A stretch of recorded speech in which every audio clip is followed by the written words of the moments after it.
उद्धव भैया अब मत आना, आप मत आना। और पाती भी कहना बिल्कुल न भिजवाएं, पाती की जरूरत है। आना है तो खुद कहना कि ये गौचारण तो होता है, लेकिन गौचारण में रस नहीं रहा, गायें भी कमजोर हो गई।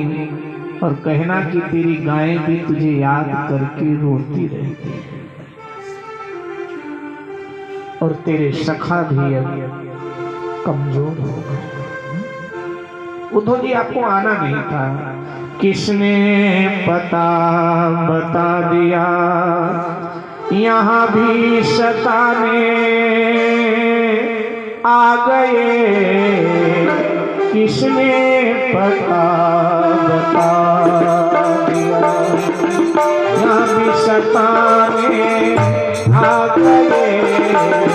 किसने पता बता दिया, यहाँ भी सताने आ गए। किसने पता बता दिया, सोया हुआ था चैन से, किसने मुझे जगा दिया। सोया हुआ था चैन से, किसने मुझे जगा दिया। यहाँ भी सताने आ गए। किसने पता बता दिया, यहाँ भी सताने आ गए। किसने पता बता दिया, यहाँ भी सताने आ गए। ओ बिजली कड़क के दिल पड़ी, सारा कफन जला दिया। बिजली कड़क गिर गई, सारा कफन जला दिया। यहाँ भी सताने आ गए। किसने पता बता दिया, यहाँ भी सताने आ गए। किसने पता बता दिया, यहाँ भी सताने आ गए।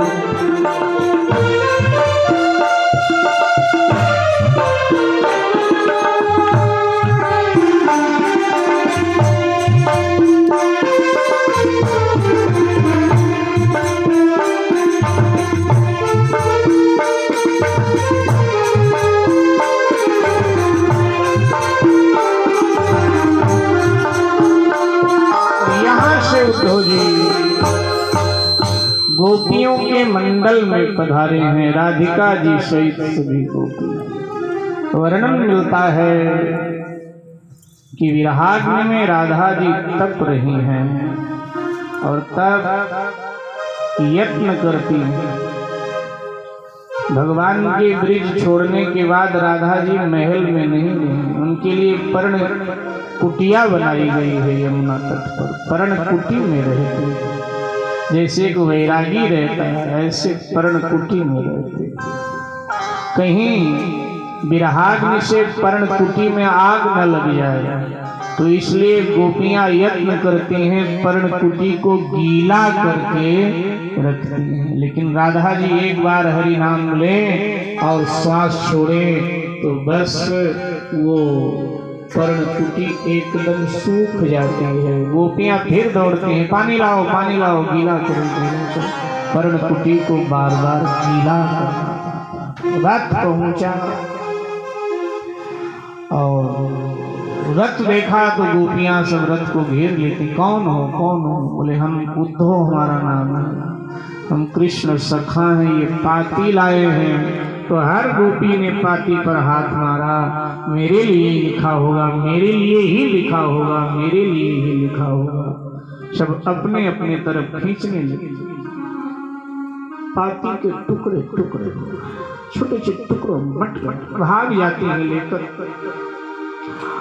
सीने से लगाती हैं, चूमती हैं और फिर उद्धव जी को घेर कर खड़ी होती हैं। उद्धव भैया इसको बाँचो, देहात में कहते हैं बाँचो, कहते हैं पढ़ो, बाँचो भैया, इसमें क्या। उद्धव जी ने कहा मैं आया बाँचने ही था, लेकिन पत्र को बाँचने लायक तुम लोगों ने रखा कहाँ। अरे पागल हो गई तुम सब, फाड़ दिया टुकड़े टुकड़े। अब ये नहीं पढ़ा जाता जमाने समेशा को।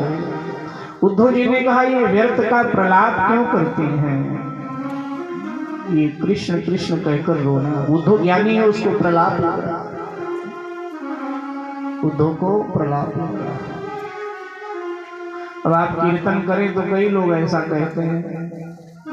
स्वामी रामकृष्ण परमहंस जी प्रवचन दें उसके पहले कीर्तन करते थे थोड़ी देर भगवान के नाम का।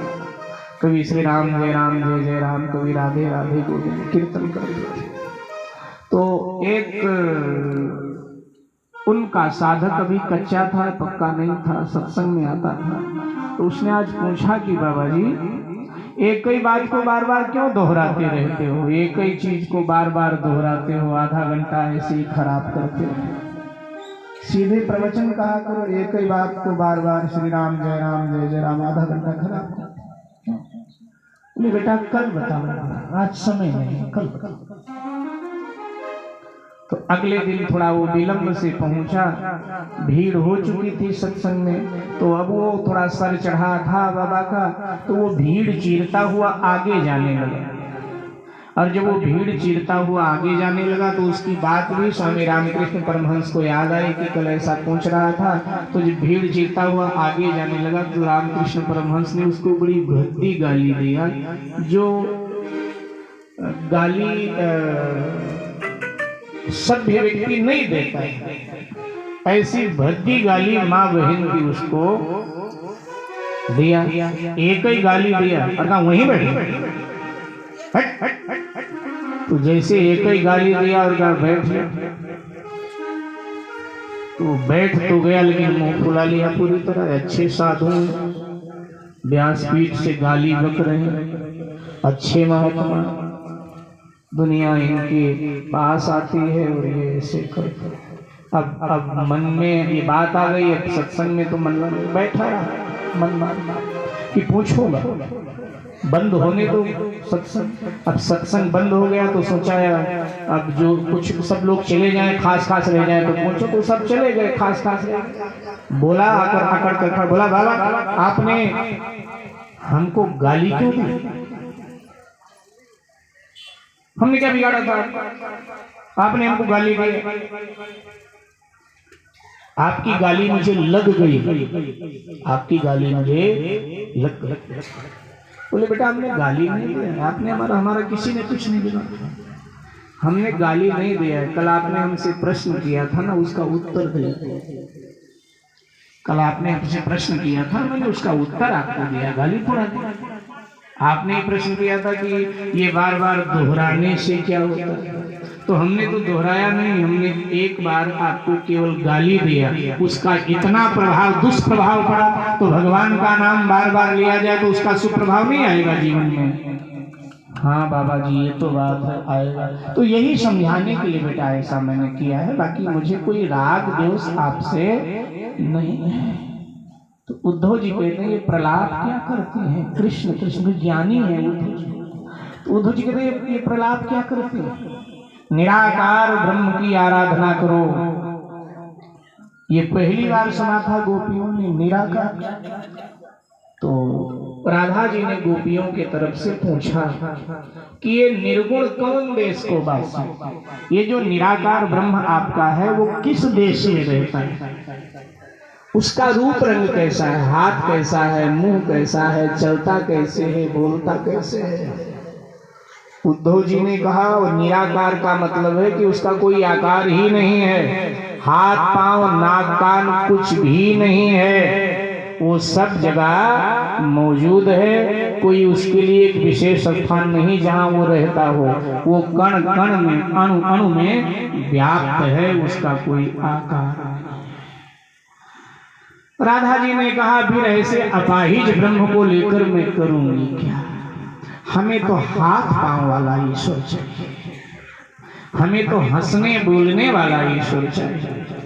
हम हंसें तो हंसे, हम गाएं तो गाए, हम नाचें तो नाचे, हम चले तो वो चले, हम बैठे तो बैठे। हमें तो हाथ पांव वाला ईश्वर चाहिए। आप समझ नहीं पा रहे हैं?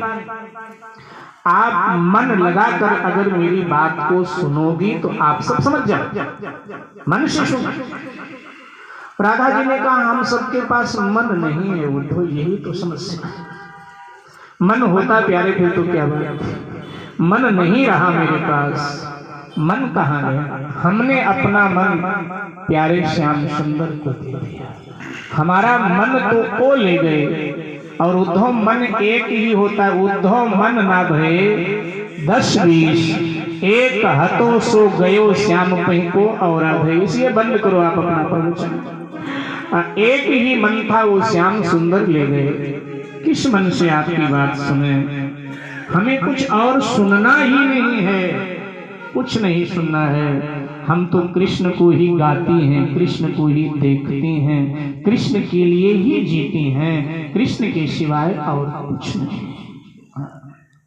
क्योंकि अब तक उद्धव जी कृष्ण को तो एक महापुरुष के रूप में मानते थे, जैसे हमारे आर्या समाजी बंधु मानते हैं। बिल्कुल इन्हीं की तरह उद्धव जी उनको एक महापुरुष मानते थे। दिए तले अंधेरा वाली कहावत चरितार्थ हो रही। तो कहा कि कृष्ण ही मेरा ईश्वर है। तो अगर वो ईश्वर है तो ईश्वर तो सर्वव्यापक होता है। जो सती ने कभी प्रश्न किया था ना शिव जी से, राम जी को रोता हुआ देखकर, ध्यान दीजिएगा, बस ऐसा ही प्रश्न उद्धव जी कर रहे हैं यहाँ। उद्धव जी करें ईश्वर तो सर्वव्यापक होता है, तो अगर कृष्ण ईश्वर है फिर तो सर्वव्यापक होना चाहिए। और जो सर्वव्यापक है उसका वियोग कहाँ होता? जैसे सती जी ने शिव जी से पूछा था किसके लिए रो रहे हैं राम? बोले सीता के लिए। बोले आप कहते तो ईश्वर है, तो ईश्वर तो सर्वव्यापक होता है, तो अगर राम सर्वव्यापक है तो फिर सीता के लिए रोना कैसा? और इसका उत्तर आप सबको पता है, रामचरितमानस और शिव महापुराण में भगवान शंकर ने बड़े विस्तार से सती को दिया। लेकिन भ्रम नहीं गया तो जलना पड़ा, जन्म लेना पड़ा, क्या क्या होना पड़ा, वो अलग विषय है, उसमें नहीं जाऊंगा। तो यहाँ उद्धव जी की भी यही समस्या कि वो सर्वव्यापक है तो वियोग कैसा? राधा जी ने कहा कि हम प्रेमियों का वियोग विशेष योग है। आपका जो योग है वो शुष्क है, और हमारा जो ये विशेष योग है ना, ये सरस, ये हमारा विशिष्ट योग है। अद्वैत हो करके भी हम द्वैत का भाव रखते हैं। द्वैता अद्वैत रहकर भी हम द्वैत का भाव रखते हैं, जिससे लीला में रस आता है। बाकी वो सर्वव्यापक हैं। ये कहकर श्री राधा जी ने अपने वरद हस्त उद्धव के सर पे पधरा दिए, और राधा जी के वरद हस्त जैसे उद्धव के सर पे पड़े तो उद्धव जिधर देखता है त्रिभंगी अदा में मुरली मनोहर खड़े हुए हैं। जिधर देखता है मुरली मनोहर त्रिभंगी अदा में। उद्धव कहता तुम यहाँ हो तो मथुरा में कौन है? और जब यहाँ भी वहां भी तो मुझे क्यों यहाँ दौड़ा दिया?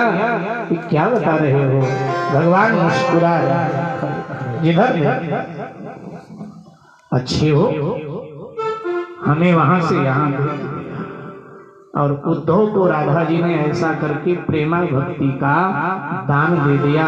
अहंकार उद्धव का ज्ञान का गया, प्रेमा भक्ति का उद्धव में संचार हुआ। राधा भाव से भावित हो उठा उद्धव। श्री राधे श्री राधे श्री राधे करता हुआ उद्धव मथुरा आ जाता है। ये प्रसंग कहा। जरासंध का आक्रमण, उसकी पराजय।